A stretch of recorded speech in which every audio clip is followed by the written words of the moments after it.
Born in Harvey, Louisiana in 1936, Lloyd Red Lerille decided early on that he would one day become Mr. America. At age 7, he hung a picture of Mr. America on his wall to remind him of his goal. As he does with all his big goals, he puts a picture up and he forces himself to achieve those goals. But he put a picture of Mr. America up and said, one day I'm going to have my picture on that wall. In high school, Red got a set of weights, joined the wrestling team, and established a legacy at Holy Cross School, gathering 3 state championships in wrestling. After graduation, he joined the Navy, where he continued as a championship bodybuilder and wrestler. Red never stopped lifting weights and competing as a bodybuilder. Along the way, he became friends with fellow bodybuilder Mike Stansberry, who offered Red a job in 1958, managing his health club in Lafayette. The following year, Stansberry closed his club, allowing Red to focus on his longtime goal. And in 1960, he became Mr. America. With trophies in hand, he soon returned to Lafayette, married his sweetheart Emma Davis, and opened a health club of his own, Red Lerille's Health Studio. He tells a little story many times, and it's one I always remember, that when he came to Lafayette, he found a little part of heaven. I live in a community that's very health conscious, and probably the main reason for that is because there's a guy there that started a health club 50 years ago. I mean, there's not very many towns in the country, I think, that can be like Lafayette. And a big part of that is because of Red Lerille's. We are a part of the community, not just a place to go and exercise. The difference between other health clubs and this health club is Red, period. He works harder than anybody else. I've never seen anybody work so hard. A man who's 75 plus, who can wake up at 2:30 in the morning, come and have a full workout, ride a bike, go to mass, end up at the airport, fly his airplane, and be back to work for 9 o'clock, that's pretty inspiring. I can remember when I was a kid, every morning when he'd come into Red's, he'd go to the basketball gym and do a handstand every morning. He would never sit behind a closed door, and I think that that's a lot of what makes Red's different. When you come to Red's, you're going to see Red Lerille, whether it's at 3 o'clock in the morning or 7 o'clock at night.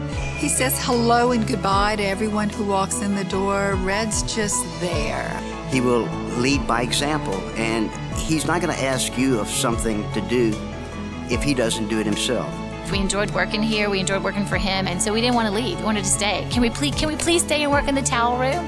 Who does that? Who wants to do that? The passion that he shows towards his job is contagious. And he was never too proud to do anything, whether it be cleaning the toilet, picking up trash. And it should read on his epitaph, if there's time to lean, there's time to clean. Red is not happy unless he's knocking walls down. I think in this building, there's maybe one wall that's left from his original building. Everything else has been expanded on. And then he built this huge swimming pool, well, the lap pool that we have now. The night before it was going to open, they were filling the pool up, and we got permission to actually go out and swim. Lo and behold, I figured out that you could jump off the roof into the old swimming pool, like Acapulco cliff diving. Unfortunately, Red happened to be driving down the road at 11 o'clock at night. And Stanley looks on top and he says, "Dad, I think somebody's jumping off the roof." So I got fired. We all got fired that night. Actually, he fired Carla, and so we begged him not to fire her, because she actually did tell us not to be jumping off the roof, but we didn't listen. He calmed down and we all got rehired.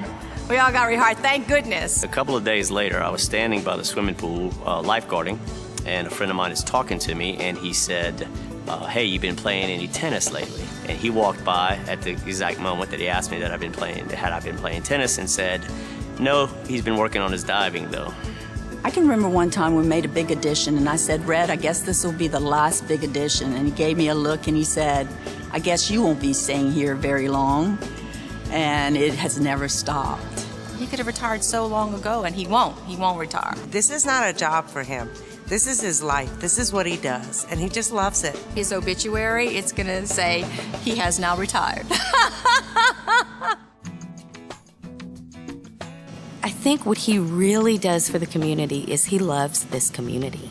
He also loves his bicycles, and he loves his automobiles, and he loves his airplanes, and he loves his children, and he loves Lafayette, Louisiana. He is a most genuine, caring, and giving person as you will find. I think the way he gives back, he never says no.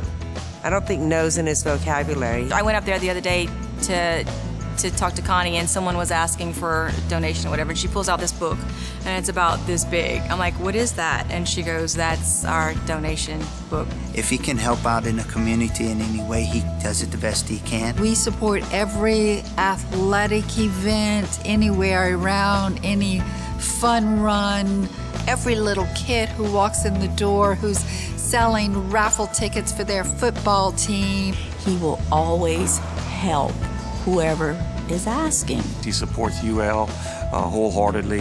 He supports all of the other educational institutions here in Lafayette and the surrounding areas. As a matter of fact, Reds has donated athletic equipment to my school, and I'm sure many other schools in this area too. And there are a lot of things we don't know that he does, and I think he likes to kind of keep that kind of quiet. I was talking to someone the other day, and she said, do you think Mr. Lerille would, and I forget what the question was. I said, here's what you do.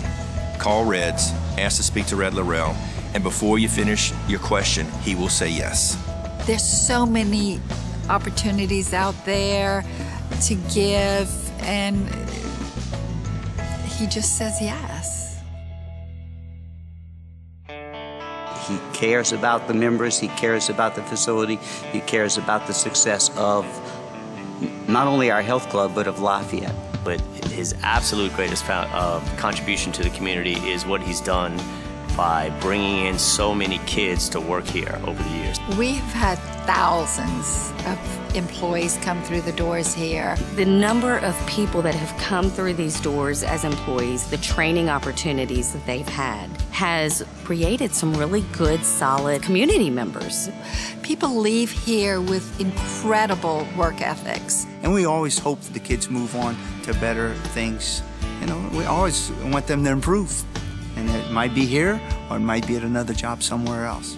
We see them as doctors and lawyers and from every walk of life. And I really believe that Red had that influence on them to give them that drive to accomplish those goals. He made us feel like this was our place, too. It wasn't just Red Lerille's, it was ours. And I can guarantee you that every single one of us, when there's some opportunity or some challenge comes into their life, says, what would Red do?